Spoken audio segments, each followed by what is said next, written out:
Hello and welcome to a brand new episode of the Daily Debate. My name is Ahmed Nader, and tonight we'll be focusing on the terrorist attack that took place in West Sinai yesterday, leaving 11 military personnel martyred in Sinai, trying to protect the civilian installations near the Suez Canal. And of course, we'll be looking to the future of Egypt, to the future of Sinai, including the development of Sinai after the uprooting of terrorism and eliminating terrorism of the terrorist brotherhood organization, as we did see over and over again in the past years, ever since 2011 and 2013 to be specific.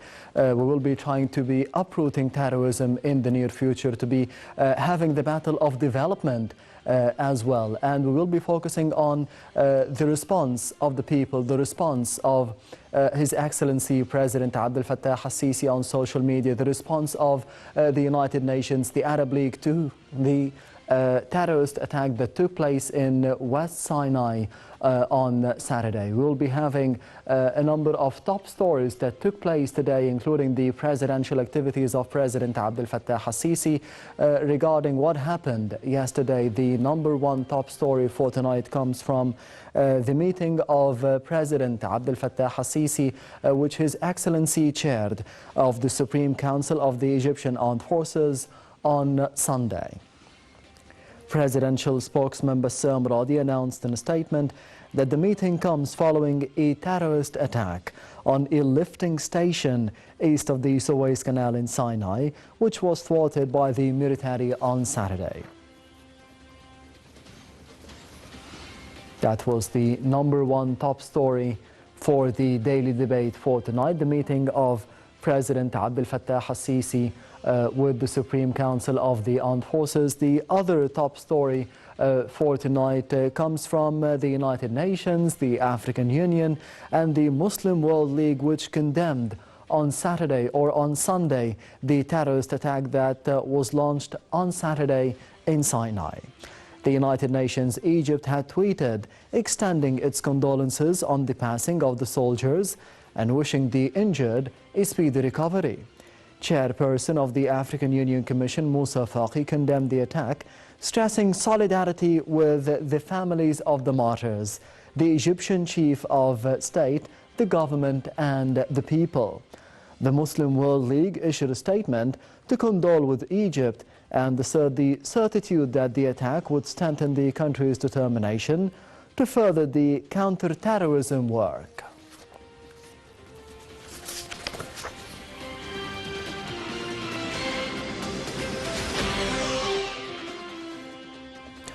And the final top story for the daily debate for tonight, it comes from the Arab League and another condemnation of the terrorist attack which took place in West Sinai near the Suez Canal, leaving 11 military personnel martyred. Secretary General of the Arab League, Ahmed Abul Ghait, strongly condemned Saturday's terrorist attack west of Sinai. In a statement, the Secretary General expressed the Arab League's solidarity with Egypt and its efforts to combat the terrorist activities and protect its security and stability. He stressed the League's support of the Egyptian authorities' ongoing efforts to uproot terrorism. Abul Ghait also underscored the need to combine the international efforts to eliminate such threats at all levels.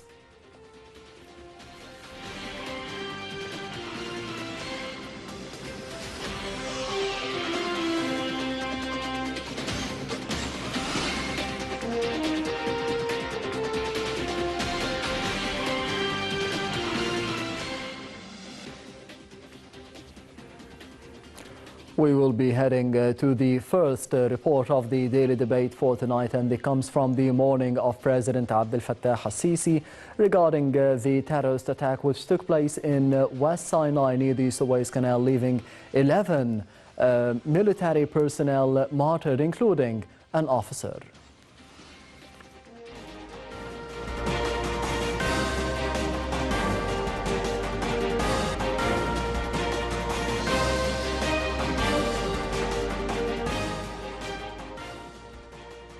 President Abdel Fattah al-Sisi mourned on Saturday the martyrdom of an army officer and 10 soldiers who were killed foiling a terrorist attack on a checkpoint at a water lifting station in East Suez Canal area.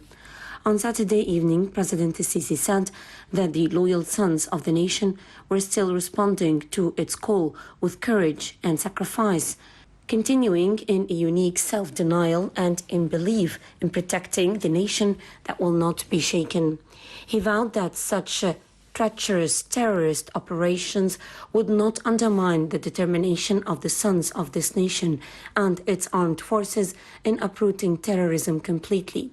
President al-Sisi added that he had offered his condolences to the Egyptian people, the armed forces, and the families of the victims, while wishing a speedy recovery to the injured and praying to God to protect Egypt and its people.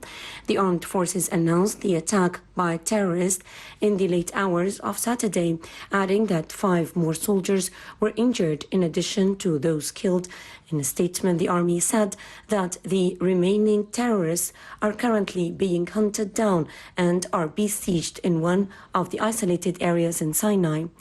This is the first major attack of its kind in 2022. Terrorist attacks in the Sinai, especially in the north, have declined since 2013, following massive and successive security and army operations.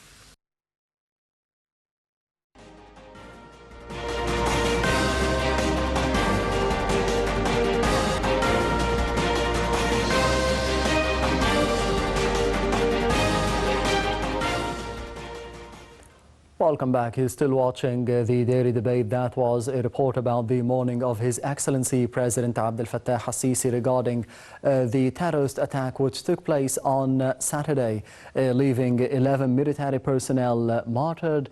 And of course, the incident drew a number of condemnations from all over the world, from the United Nations, from the Muslim League, from the Arab League as well. And to be focusing on eradicating terrorism in Egypt and more specifically in Sinai in the past couple of years, and particularly the incident, the attack that took place on Saturday. I am honored to be having with me over the phone for today on the Daily Debate General Samir Farag, the strategic expert and of course the former Luxor governor.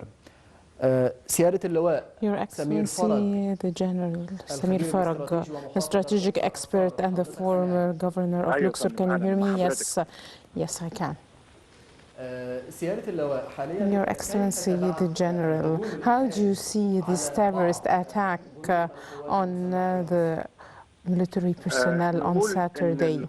Let's say that the armed forces succeeded in the previous period to put an end to terrorism in Sinai. And this happened according to the United Nations annual report issued last January. It said that Egypt really succeeded in eliminating terrorism in Sinai, and over the previous 3 years, no terrorist attacks took place. And it said that this is due to the cooperation between the police and the armed forces, as well as the development processes that took place in Sinai. That's why after the attacks on the terrorists, we call this period the period of ending the operations. There are no main operations that are attacked. They are recruiting new elements, forming leaders, they are forming new network and trying to get arms. And in the middle of that, they do 1 or 2 operations to show that they are still there and that the people who are funding them financially would know that they are doing these operations. And they have done this operation for this purpose, and they have selected a soft target. This is a soft target that is not defended by big forces as they used to do before, like attacking armored areas. This time they have selected pumping water stations, carrying water from Delta to Sinai, and thus they attacked it with the purpose of causing the biggest damages and losses, to say that we're still there. And their main objective was to prevent development in Sinai. Thus, the result of that was that even the water station was not destroyed, but we lost, unfortunately, casualties. Your Excellency, the General, in your opinion, how do you see the timing, this timing, and selecting it to be after the holy month of Ramadan and the Bayram? Does it has a certain significance? Yes, of course, it has a certain significance. Their operations usually happen during feasts, in order to make the Egyptians feel sad. And this used to happen over the previous years. And afterwards, it came after the TV series that was aired during the holy month of Ramadan and talked about the reality and revealed the Muslim Brotherhood and showed that their main objective was struggle over power and to take office. And the third purpose was to try to stop development that is taking place right now in Sinai. We have been developing Sinai and we have planted 500,000 fidans, and there would be no new factories, roads constructed, and they want to stop all that. That's why they did this operation at this timing in particular. How do you see the change? Now the attack is conducted on facilities and national projects in particular. Yes, as I said, they lost their power. They do not have the power they used to have before. In the past, they used to attack a military post with 40 or 50 soldiers with armored vehicles, with arms and weapons. Now they lost all this support and all these arms. This operation was done by only 10 or 15 people without main arms and without armed vehicles. So due to the successive operations against them, they have limited abilities and they are targeting limited targets. Mr. General, you talked also about the TV series Al-Ikhtiyar, the choice, and it was talking about the leaders of the terrorist groups and the Muslim Brotherhood, and also the videos that were aired, audio-visual videos with their threats before 2013 and up till now. So, as you said, is this a reaction or an attempt to prove the terrorist attacks that took place since 2013 up till now? Yes, exactly. And the biggest thing we show in the TV series was the leaked videos. The Egyptian and the Arab viewers heard audio visually what they used to say. People won't believe without watching it, but they said that we have set police stations on fire at churches, and their threats. People have seen this audio visually, and they showed that they wanted only to take control over the country and to take power, and this TV series had a great influence on the Egyptian street and the Arab one. Right now there is a new battle for awareness, and it is on part of the government and the Egyptians. We should not forget what happened in 2013. We should not forget the threats that happened since then. The president talked several times about it, the threats that were made by the leaders of the Muslim Brotherhood against the Egyptians. So the battle now is not just a battle using weapons, but a battle of awareness. Yes, thank you for raising this point, because the battle right now is the fourth and the fifth generation wars. No arms, no armed vehicles, no tanks are used now, but it's rather a fifth generation battle where we use your awareness, and we tried to target your awareness after the defeat of 1967 and the victory of 1973. People had enough awareness, and now they are trying to attack the awareness of the people, so people would lose their confidence in the government, the state, and the armed forces. And these are the new battles and wars that I'm targeting your awareness to make you lose hope in the state and also raising rumors. But thank God the new TV series showed us what was their objective, that it was also to take over power using rumors, threats, terrorism, setting churches on fire and police stations as well. So people are now fully aware and recognize this, and we hope that the previous incidents won't be recurrent again, so that Egypt would live in peace in the future.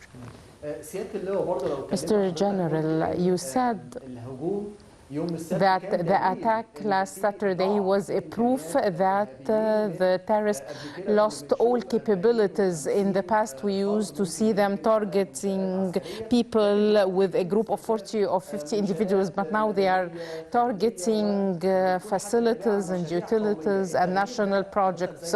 So as you mentioned, this change shows their weakness. But is it also a change in the creed and the belief of the terrorists, that they are attacking the Egyptian citizen and not only military targets? Yes, they have to change their tactics by attacking the facilities that serve the civilians.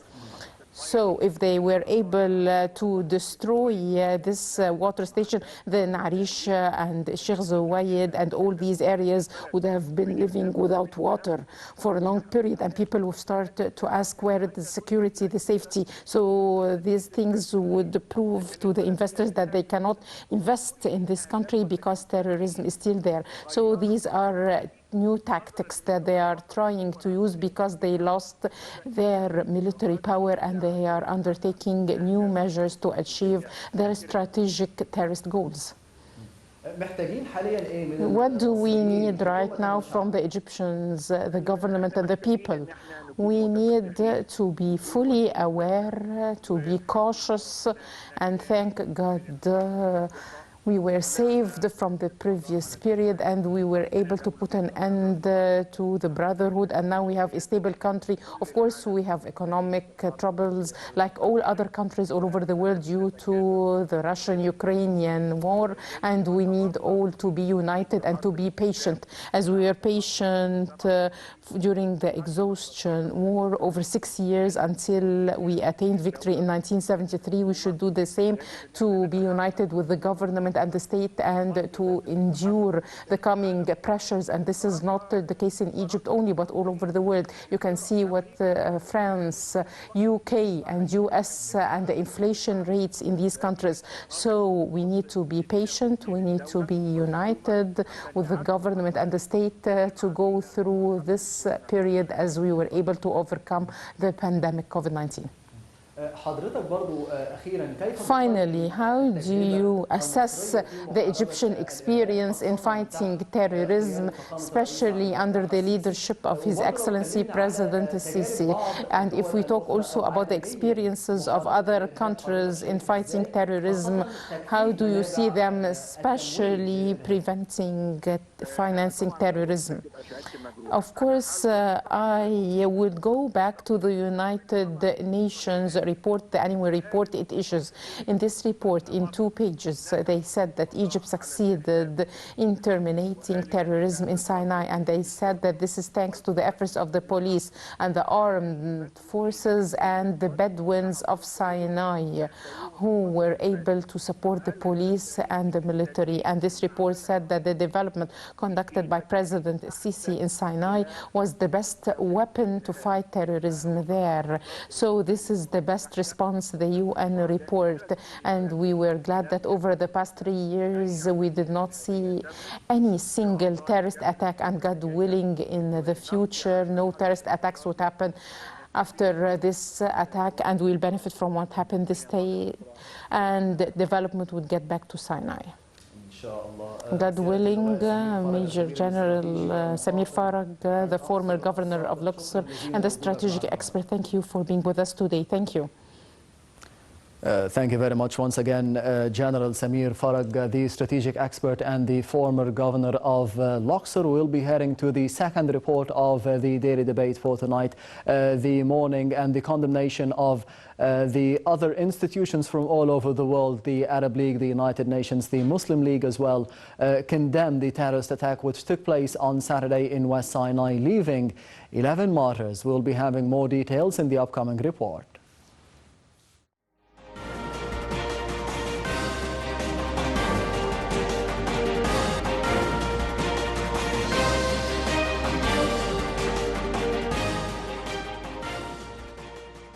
Qatar, Jordan, the United Arab Emirates and other Arab countries issued statements on Saturday condemning a terrorist attack in Sinai that was foiled by the armed forces and which resulted in the death of 1 officer and 10 soldiers. The attack, which was launched by terrorists against the East Canal water lifting station checkpoint on Saturday, also injured 5 soldiers, according to an announcement by the Egyptian armed forces. The attack has been widely and swiftly condemned across the Arab world in statements issued by the respective countries' foreign ministries. Qatar strongly denounced the attack, reiterating their firm rejection of terrorist violence regardless of motives. Jordan condemned the attack in extreme terms, describing it as a cowardly terrorist attack. Jordan reiterated its full solidarity with Egypt and its efforts to stand against the dangers of terrorism and radicalism. The United Arab Emirates also condemned the attack, denouncing the criminal actions. The UAE reiterated its constant rejection of all violence and terrorism that destabilizes security and stability and contradicts human values. They also expressed solidarity with Egypt in countering terrorism and supporting all required measures to protect the country's security and stability and eliminate those terrorists. The presidency of the State of Palestine also strongly condemned the deadly terror attack, affirming the full solidarity of the Palestinian people and leadership with the brotherly country of Egypt in its war against terrorism, wishing Egypt, its people and its army continued stability and prosperity. Yemen criticized the terrorist attack as well, stressing that it stands with Egypt against all forms of terrorism and extremism, supporting all measures Egypt takes to protect its security and stability. Saudi Arabia condemned and denounced the attack, asserting its full support to Egypt against all threats to its security and stability.